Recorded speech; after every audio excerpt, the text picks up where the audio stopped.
Aragosta at Goose Cove, a mythical place that, if you haven't heard of it yet, just wait and see. This will soon become one of the most coveted reservations on the East Coast, so to be around for the fledgling years is very, very exciting. Chef and owner Devin Finigan has created a thing of beauty, a magical place that truly must be seen to be believed.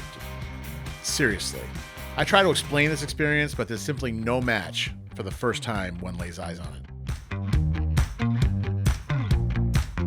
Being from Maine, this is what I want from the state. Ocean, woods, food. I have no other needs. This utopia is all set in Deer Isle, Maine at Goose Cove. Having become enamored with the place after multiple visits, I asked Devin about coming up in the off-season.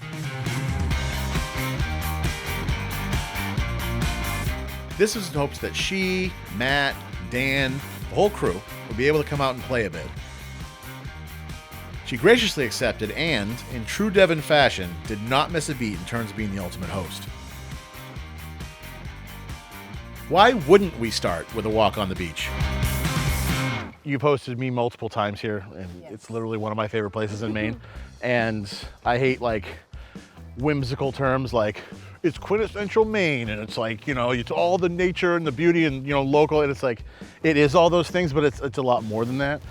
And I thought that even coming here when, you know, in the off season right now, when you're not open, right, and seeing that process of like getting ready for the busy season, and it's not like you ever really take a break because you're here still like every day. Yeah, I live on the property. Yeah. You know, we have been doing curbside this winter, which is pretty much every other weekend, and that we have a curbside that we're doing today. We spend 2 days prepping and then 1 day really, you know, packing everything up, and then the customers come and we hand it out to them in the car. In March, what happens for us is we start working on projects that will benefit us in the summer. So we have what do you want to do while we're here? Yeah, so we're gonna go in the water. I think we're gonna try to do some fishing. Yeah. We're gonna make sausage. I wanna do a kind of play on Francis Mallman style dinner down on the beach. We have a chapata kind of grill that you put right over the live fire. So tomorrow we're gonna crucify a goat because he likes to do that kind of stuff. We're gonna crucify some fish if we can get them. I hope I'm able to catch the fish. I'm gonna go in there with my fishing shoes and my fishing gear, my tackle box somewhere. We're gonna eat well tomorrow. Yeah, I hope so. In the first season, like in your restaurant location before, you were doing a la carte, and last year you made the decision to do all tasting menus. Yes. So, and that allows you to kind of be in the driver's seat for the experience for everybody. Yes. And be like, okay, you're all starting with this beautiful scallop or this oyster, you know. Yeah, it's how I can try to tell the story of the property and where we are. It's like a dream. It's a dream for a chef and for like a crew to work in the outdoor kitchen. And, if there is an apocalypse, like an actual apocalypse, you want to find this property and just be here. I'm coming here. Yeah. Joe, you got a place. Yeah, right if there's an apocalypse, I'm gonna live on the chef's table in the greenhouse. And if I get injured, I can put one of those cones on my head like a dog, and you just put food in that, and I'll be in the greenhouse.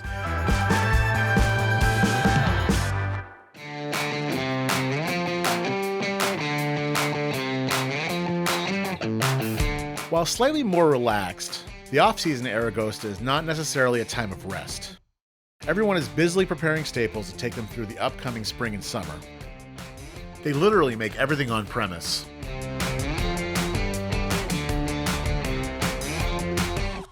Including their own salt.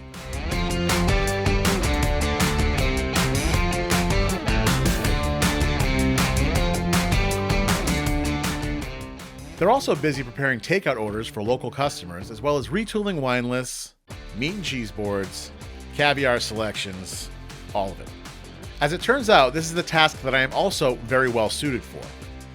So I joined wine director Matt Spector for a very attractive platter of meat and cheese. You know, the thing about picnic tables, they always seem really like secure, but I find if you're heavy enough and you sit far enough to one side, you can really take them down. And that's always a very uncomfortable situation. People don't expect to see one man take a whole picnic table down, but I'm feeling okay about this, you know. I like the backdrop. It's perfect. We're gonna have some focaccia and cheese now. Yeah. on this artfully prepared, plate of food that Matt is so graciously bringing over. So this is sort of reminiscent of what we would serve on our deck as a cheese and charcuterie board. We have like homemade focaccia with rosemary and garlic.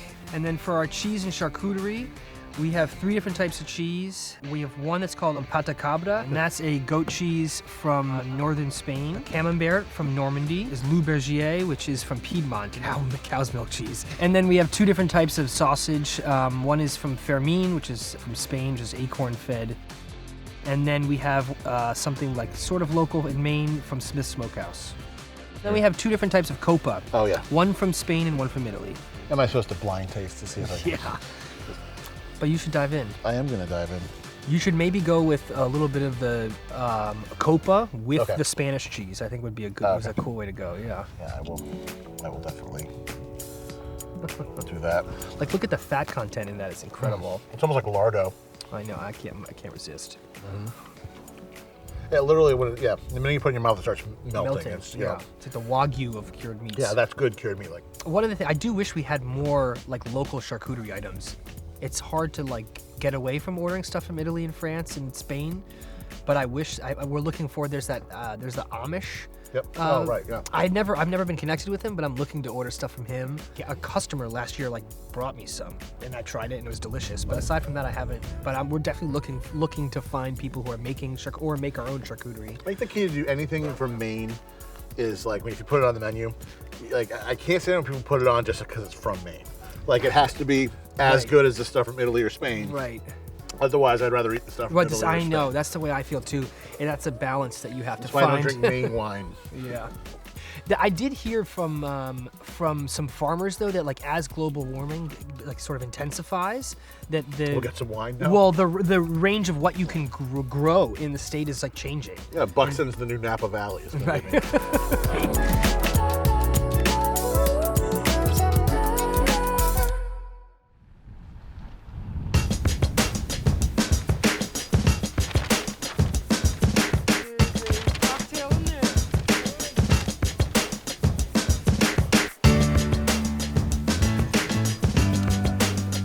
While I'm inside getting nice and warm by the fire, Matt and Dan are out here facilitating this little operation.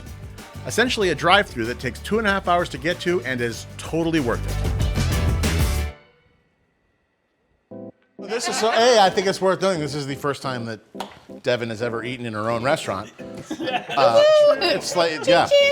I feel like Anthony Bourdain with Ferran Adria.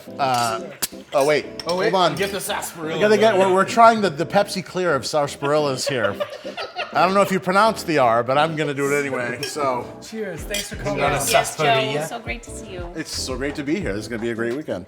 So this is Tuscan white bean soup with kale agrodolce, crispy prosciutto, a little imported olive oil, and then baby kale. Perfect. Buon appetito. Very Tuscan.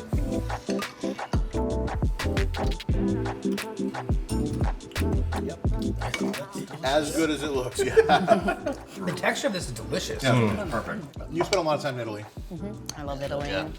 What's your sort of inspiration behind the tasty menus? Outside of the lobster dish that if you took it off, people would murder you. I mean, yeah.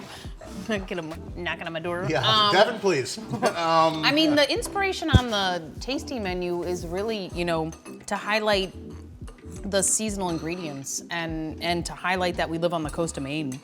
And I'm Greek, so I like to bring the Mediterranean flavors into that. And because I had the opportunity to go to Italy multiple times, it's just like it's a part of my heart that I just love, and I try to bring that passion of just the simplicity of the food to the plate.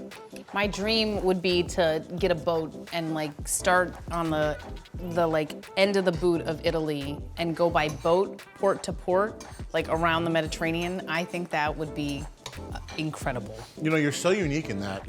Nobody else would ever want to do that. Yeah. Devin's such a rebel. Most people are but Devin wants to go on some shitty boat vacation. But that's what makes you you. I like doing this personally. If every time I come up, if you could just sit and eat with us and we just be the only table in here. I know.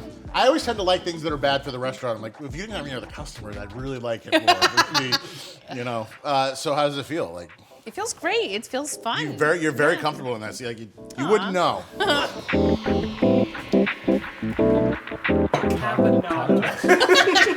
What's happening with caponata? We're just going over how to pronounce it.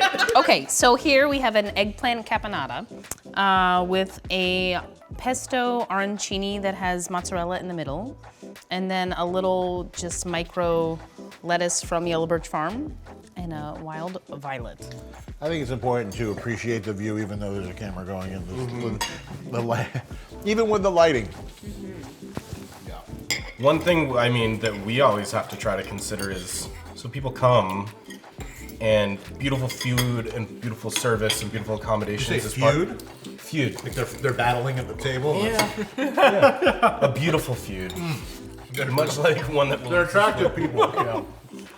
But living up to the location, it's like, the bar gets set really high, but to the natural beauty of this property. Yeah. So like delivering something that matches that. Also, I think it helps set the tone of the evening, right? Like, it's serious food, but the experience doesn't need to be serious. I want it to be fun, and I want people to be like, wow, this is unique. I was in the city one time and eating at a vegetarian restaurant, and I asked the server, I was like, oh, what farms do you use? And she was like, oh, I don't really know. And it was like bogus to me, because I support like so many farms in my... I don't know, Pepperidge? Yeah, I was like, shit. And I just we're really fortunate what we have and what we're able to get. There's skill involved in arranging those relationships, knowing what to get, how to get it. This is the time I have 2 meetings next week, one with Four Season Farm, one with Fine Line Farm, and then I just met with Yellow Birch Farm. It's all, okay, so what can we do better? What can we plant for you that we didn't have? What do you maybe want more of? And that's exciting. Because now you're involving a whole different process in there. And horticulture, it's really, it's fun to be able to have some say in what they're gonna grow, and it's we have a little plot. I mean, the best thing is you just go to a farm, you're like, look, I'm gonna bring you 4 different kinds of sperm, you're gonna make me a kid. You're gonna make me a kid, I want the kid to be in equal balance. I know all these people, and I'm gonna be testing you. And if it doesn't have equal parts personality of all the different sperm I bring you, you're gonna make me a kid. If this kid isn't local, if I sense this kid has any New York in him, if this kid comes out with a filthy mouth or something, I'm gonna know it was you messing with my kid on the organic level.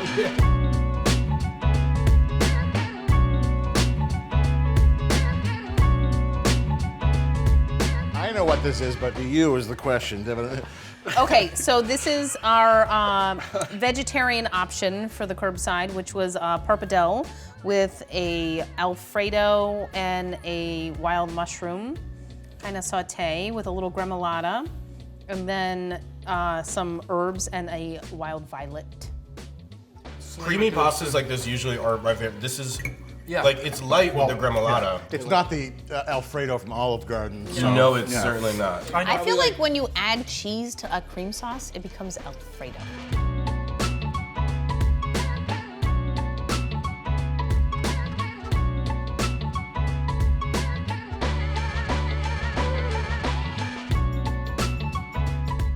I love poor bolognese.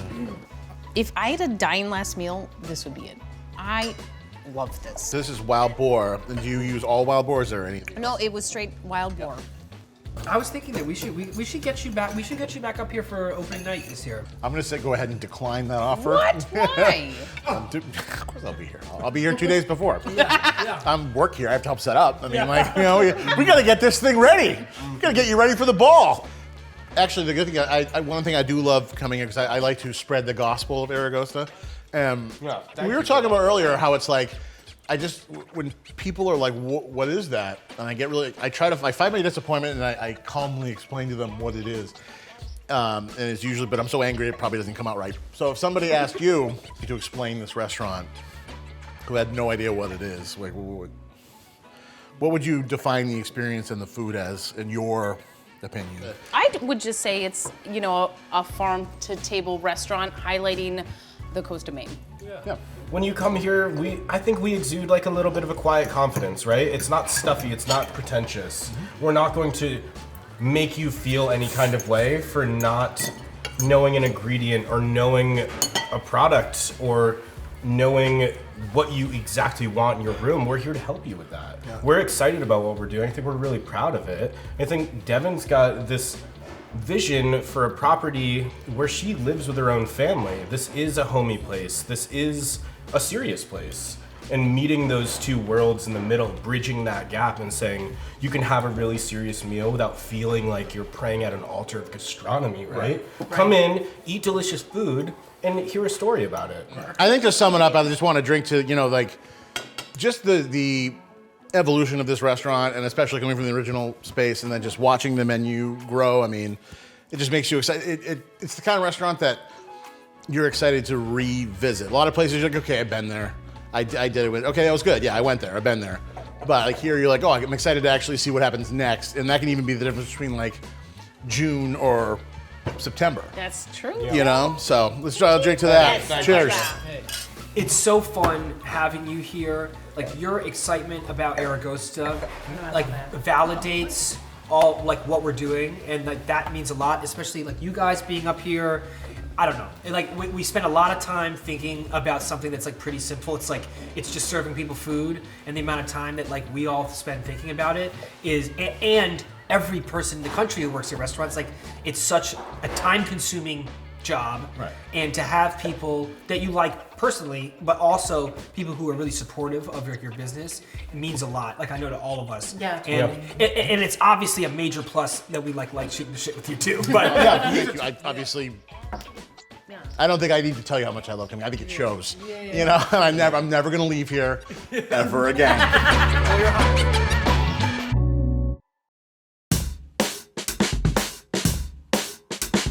If you're gonna come up here, generally, like you want to make a weekend out of it, and you want it to be, and you want to go all out. You know, stay in one of the cabins. It's actually kind of nice that cell phones don't really work at all outside the dining room, at least in my experience, because it forces you to not live on your phone. You know, people are usually like, oh, the scenery is amazing. I viewed it through my phone the whole time, and it was really great. I got all the pictures of it posted on Instagram, but I didn't actually look at it once. So you can actually take a break from your social media existence and just trying to impress all your friends and actually enjoy yourself and, you know, be present with yourself. There's no better place to do that.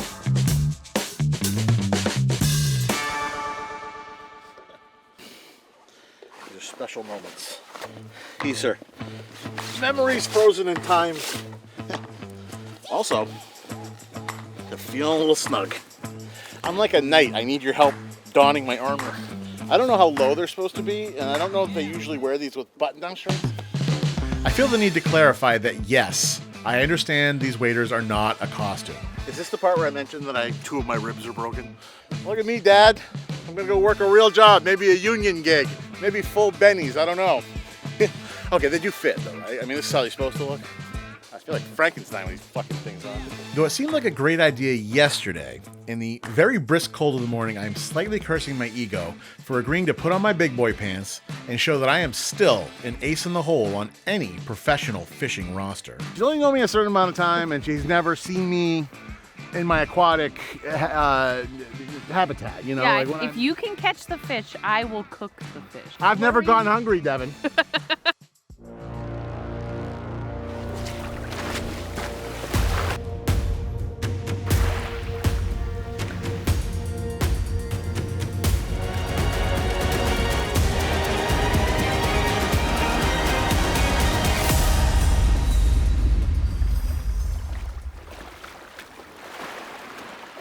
Got him!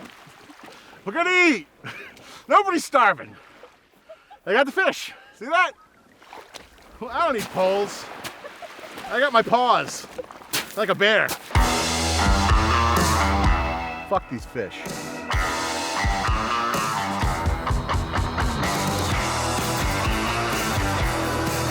I am so impressed with Joe. He is really quite the fisherman. I am excited that we get to eat now. We have fish to prepare. Joe is the man.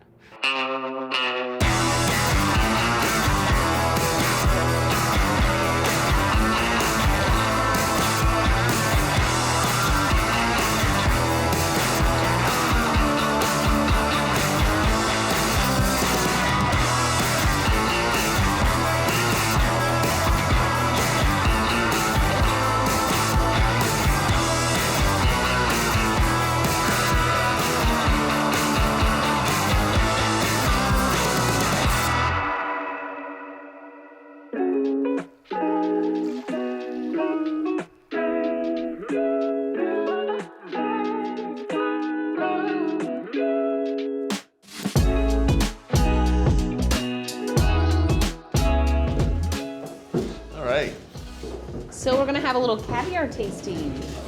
Yes. More than a little. This is. Is this table? Yeah. This is good. I like this. I was looking for like a throwback to when I was like, never. I've never had a table be at this level for me, but I like it. I like starting now.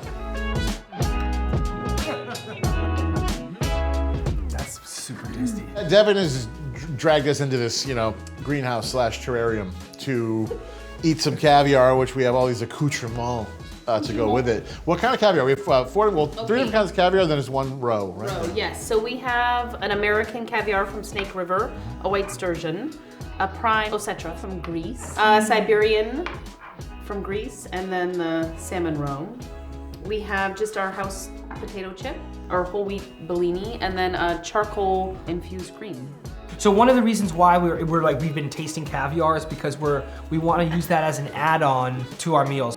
So if a guest if they want to order caviar service, then we want to be able to offer that. And so we were kind of tasting, seeing looking into what the shelf life is. We're opening up the store at Aragosta, so we're gonna also sell caviar, and sort of trying to figure out which is the best to serve. And on razor clam shells, because we didn't have caviar spoons and we didn't want to use metal.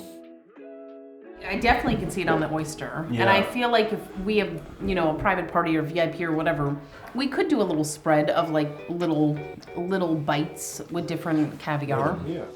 Like I said, you don't have to do egg and everything. Just do literally some kind of cream, whether it's maybe one smoky, one not, two different kinds, maybe three, and maybe a salmon and maybe two, and then just done. Like it's a caviar tasting, and it's no work. It's like and people get to try different kinds and. Right. Yeah. It goes with the little bubbles. Then the meal comes.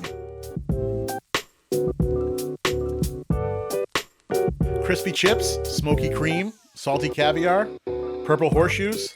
These are the kind of Lucky Charms you should be after. We're moving on. What do we have next? What's going on? So next we're going to go down to the beach. Oh, the beach. The beach in March. We have a fire going, and we have our homemade sausages that we're going to roast down there. Some deer isle scallops that have flaming fat on. We like flaming fat. That's the best way to have fat. So we're going to make our way down to the beach.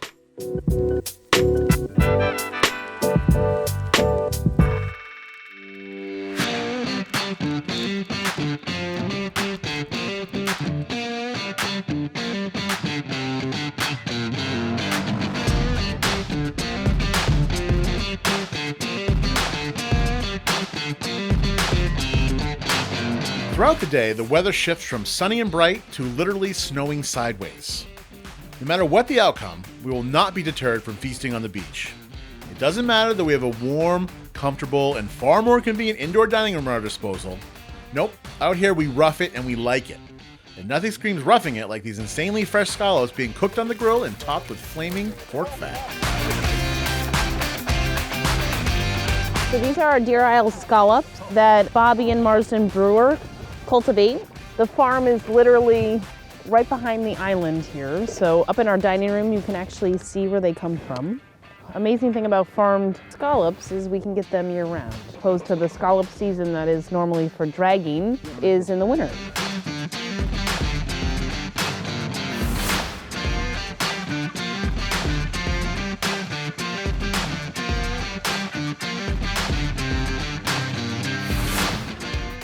Drips hot fire.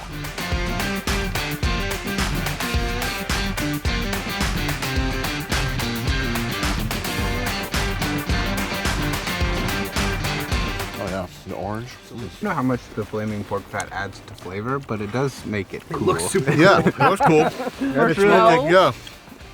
I mean, that thing seared the scallops beautifully. Yeah, because it's like perfectly rare. Like, yeah. I like the delicate textural interplay of the dish. No, the way that they're really rare in the center, the smoky and char on the outside. I could eat 20 of those things. So we're oiling and salting these kale leaves, and we're gonna do a light little quick char on them, and then we're gonna cook our house sausage and wrap them in. So this is like the play on the bun for the sausage. I'm gonna stand behind you. Breaking the wind This works for for me. Yeah, it's like riding behind a big truck on the on the highway. It's thanks, man. You want the steel or the east side?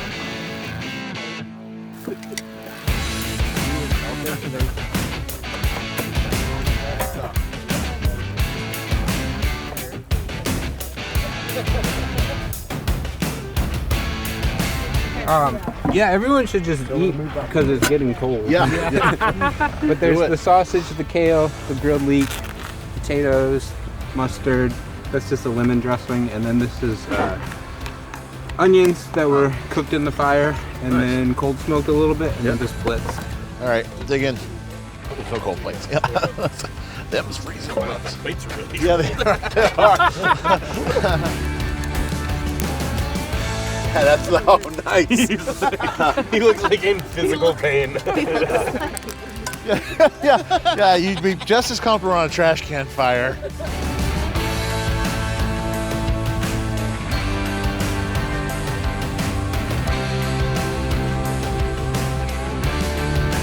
Everything is going according to plan until suddenly, out of nowhere, the weather picks up, chaos ensues, and it becomes a scene out of the November Rain video.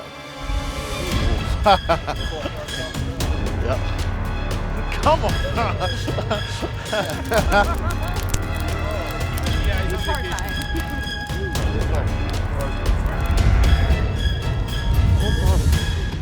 A vicious and biting wind roars through even the stupidest of coats, causing both people and food to scatter. But are we deterred? Hell no. We simply have some delicious sausage and greens. We gotta make this work. I definitely lost some kale earlier.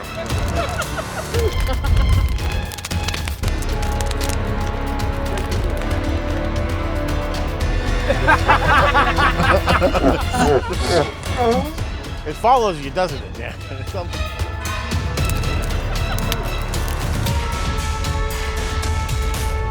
This is kind of how we do it.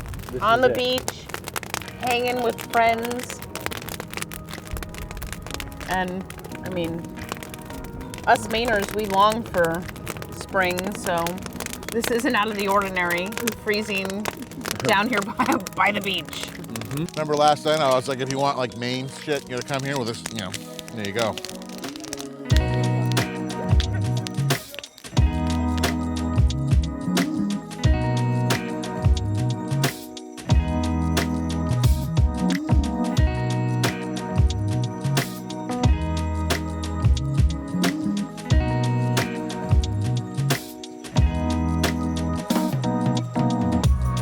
Last frontier for me here. I've never been up here to see the final view of. The view is stunning up here. It's everything here is like a painting. It sure is. It's like the restaurant is kind of one with where it is, and it represents where it is, and the restaurant's almost an extension of where it is. It's true, and I feel like the cabins are all unique in their own little setting of the woods, and some are perched up on this hill with this amazing view, and the others are down on the water, listening to the waves crash out the window. Yeah. It's dreamy. I mean, I feel that's one of the words that best describes this property is dreamy.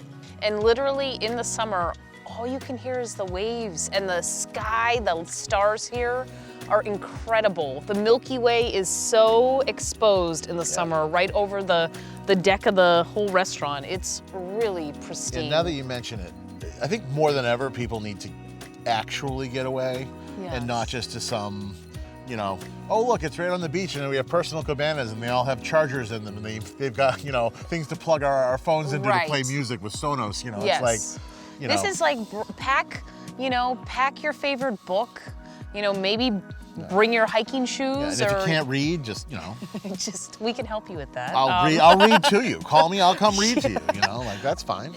This is a place to just get away from the busyness of everyday life. To come and just open the window, sit on the deck, and just relax. And there happens to be randomly like really delicious food. Really delicious food. That would be, that would fit in any major metropolitan area. Totally. But it's out here. It's out here. It's a little bit of something for everybody, and that's why I actually fell a week ago and I broke 2 of my ribs. Oh no. And But I honestly, if somebody had like shot me in the face, I still would have tried to make it up here. Love that, Joe. I really didn't want to miss this weekend because that's how excited I get to come here, basically. Yeah. Until next time, Anytime right? you want me to be a reason to do anything, just, Okay. let me come up. If you need me to read to your illiterate customers, I can come up in story time. That's part of the package, the story time package. Yes. Like, once you're done, call Joe. He's about 10 minutes. He's coming from Boyce's, but he'll be up. He'll be up. Yeah, well, it's my pleasure, Joe. I love having you here. Thank you. Thank you for having me.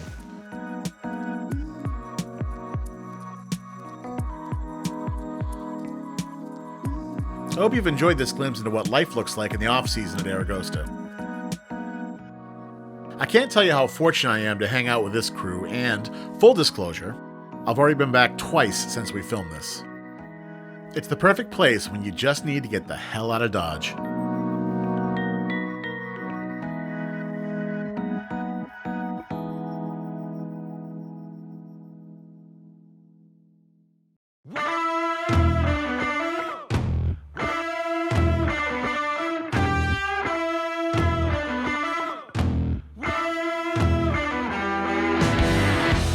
The only food I don't like is frozen peas. I hate frozen I peas. hate them with I such hate a them passion. too. Because Fresh so peas? many people I are like, hate frozen peas are better because they're frozen Ugh, at the I peak hate of them. You know what I want to do? I wish those people were dead. So yeah, frozen peas, and they sneak into the rigatoni sometimes. Because I'm like a 10-year-old. Like Like little I'm a rebels. 10-year-old. Like I have skills. I can be like I can still separate peas from a dish. Like But sometimes with rigatoni, you're like, hideaways in the these middle, are yeah. good. What the fuck was that? Wait, I'm sorry. You don't like a classic, like a pantry? Classic says who? No, but no. Well, hold on. Peas are a classic in Italian food. Like Frozen Italian peas? classic.